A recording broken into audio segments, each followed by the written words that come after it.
178 run पर तमाम wicket गिरे। कल 112 रन पर 4 विकेट थे और आज 178 रन पर 10 विकेट, यानी कि 6 विकेट यहां पर गिर गए 56 रन के अंदर ही।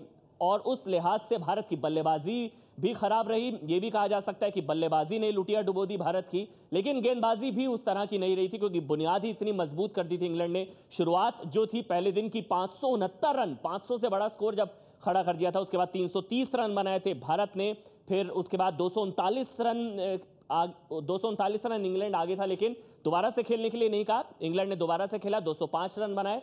445 रन का लक्ष्य था, ये बड़ा लक्ष्य था 445 रन का, जिस पर खेलते हुए 10 विकेट गिर चुके हैं 178 रन पर। साउथहैम्पटन टेस्ट में भारत की बड़ी हार, 266 रन से हराया इंग्लैंड ने। बदला पूरी तरह से शायद ले लिया है, क्योंकि लॉर्ड्स में हमने इंग्लैंड को हराया था और अब साउथहैम्पटन में भारत की हार। हमारे साथ मनोज प्रभाकर, साथी मोहम्मद कैफ है। मनोज, लॉर्ड्स का बदला पूरा हो गया? बिल्कुल, मैंने तो तब भी बोला था कि आपने शेर को घायल कर दिया है उसके घर में, और जब शेर घायल होता है तो जब वापसी करता है तो सामने है रिजल्ट। क्योंकि जिस तरीके से धोनी की सोच रही होगी, मैं समझता हूं कि यहाँ पर धोनी ने सोचा होगा कि हम बराबरी पे उतरें, क्योंकि 1-0 की लीड लेने के बाद उसने अपनी बैटिंग को स्ट्रेंथन करने की कोशिश करी, जिसमें कि वो फेल रहा। बैटिंग को स्ट्रेंथन करने की कोशिश करी, गेंदबाजी कमजोर हो गई मेरे ख्याल से, क्योंकि जडेजा की जगह अश्विन को अगर खिलाया जाता तो शायद बेहतर रहता। क्या नहीं, ओवरऑल कमाल की वापसी रही है। आप देखिए 1-0 से पीछे थे इंग्लैंड, बहुत प्रेशर था। एलेक्सा कुक जो हमारे आउट ऑफ फॉर्म प्लेयर थे, कैप्टन इंग्लैंड के, बहुत प्रेशर था, आके उन्होंने परफॉर्मेंस करी। इयान बेल जो, अब देखिए जितने आउट ऑफ फॉर्म प्लेयर थे, बड़े मैच में बड़े सही टाइम पे सब फॉर्म में आ गए। तो ये एक टीम की काबिलियत होती है कि जो आउट ऑफ फॉर्म प्लेयर होते हैं और एक्सपीरियंस प्लेयर आपके बाहर थे, गेम के बाहर थे बिल्कुल, सब बोल रहे हैं क्या कर रहे हैं, क्यों खेल रहे हैं एलेक्सा कुक, लेकिन शानदार वापसी करी है, दोनों ने परफॉर्मेंस करी है। उसके बाद आपके एंडरसन ने बॉलिंग पार्टनरशिप की बात कर ली है। ब्रॉड देख लीजिए, 500 का उन्होंने जो 500 विकेटें दोनों ने शेयर करी है। ब्रॉड के और एंडरसन के बीच में 500 विकेटें शेयर की, जो कि रिकॉर्ड है भी।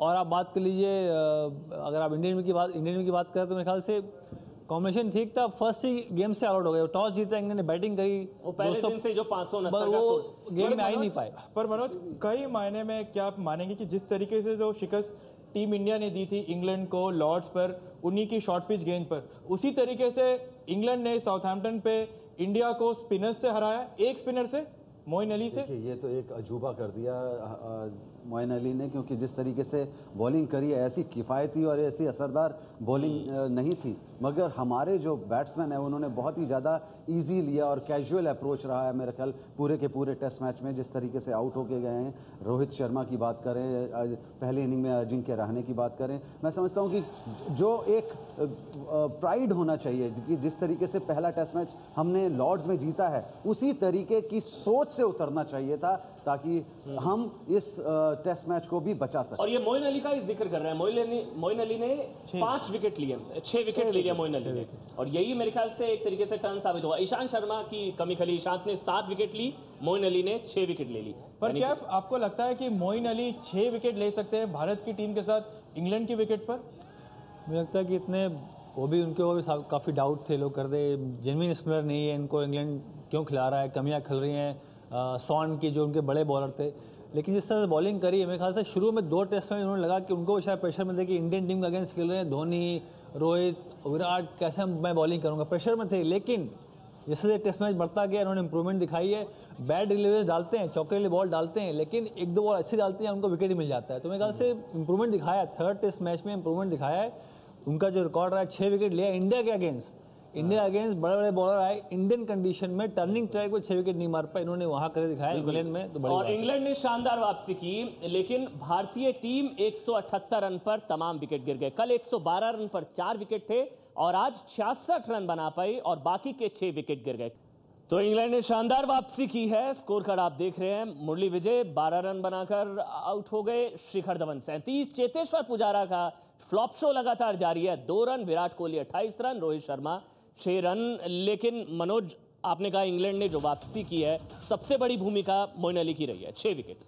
तो कोई दो राय नहीं है। जिस तरीके से कैफ ने भी बोला कि हम रीड ही नहीं कर रहे थे और जो सारा प्रेशर बनाया है वो है मीडियम पेसर्स ने, और जो असल में जो सबसे ज़्यादा फ़ायदा हुआ है वो मोइन अली को। मैं समझता हूं कि उन्होंने अपने जो कैरियर का बेस्ट स्पेल कर दिया है इस टेस्ट मैच। पर क्या अभी तक समझ नहीं पा रहे हैं कि भारत की टीम इंडिया जो स्पिनर्स को इतना अच्छा खेलती है, मोइन अली से आउट हो गया, 6 विकेटें मोइन अली की इंग्लैंड की विकेटों पे, ये अभी तक हजम नहीं हो रहा किसी को। उसका 2 रीज़न है, क्योंकि आप देखिए जिस तरह के हमारे नए प्लेयर्स वहाँ टूर कर रहे हैं, सब शॉट मारे खेलते हैं। सबका स्ट्राइकर देखिए हमेशा चौके छक्के पे ध्यान देते हैं। आईपीएल के प्लेयर हैं, सब नामी गामी प्लेयर हैं। रोहित शर्मा की बात करिए, विराट कोहली की बात करिए। ये टेस्ट मैच ऐसा था कि आज का टेस्ट मैच या तो बचाओ, क्योंकि शॉट मारे टेस्ट मैच नहीं, आप उसमें आप जब बचाने आते तो आपको 90 ओवर खेलने होते हैं, तो आपकी जो मेंटालिटी होती है थोड़ा सा बचा खेलेंगे। डिफेंस अच्छा होना चाहिए आपको डिफेंस आपका स्ट्रांग नहीं है तो ऑटोमेटिकली आपका बैठ जाएगा। गलती करोगे, सब शॉट मारने जा रहे हैं, हार्ड पुश कर रहे हैं, स्लिप में कैच जा रहा है। अब जैसे बात करें राहुल द्रविड़ जैसे प्लेयर, लक्ष्मण जैसे प्लेयर, जो मतलब इस सिचुएशन में रीड करते हैं, गेम को ड्रॉ कराना है, उनकी टेक्निक ऐसी होती है कि वो डिफेंस में बहुत माहिर होते हैं। तो अगर यहाँ डिफेंस अच्छा होता तो हमारे प्लेयर तो इस टेस्ट मैच में ना तो हमारा ऑफेंस अच्छा रहा, पहली इनिंग में दोनों अच्छे धुरंधर प्लेयर हमारे स्पिनर्स के, जैसे अगर आप रोहित की बात करें, रोहित भी मारते हुए आउट हो गए और अजिंक्य रहाणे भी। और दूसरा जो प्रेशर ही ऐसा था, अगर आपको फॉलो ऑन का एक तो डर था और दूसरा जब फॉलो ऑन नहीं मिला तो पहाड़ जैसा स्कोर था, तो वो प्रेशर शायद हमारे लोगों से भी झेला नहीं गया। और कोई भी टीम होती ऐसा ही होता है हमेशा कि आप जहां डिफेंस चले गए, डिफेंड में चले गए, शैलो में चले गए, वहां आपसे ना तो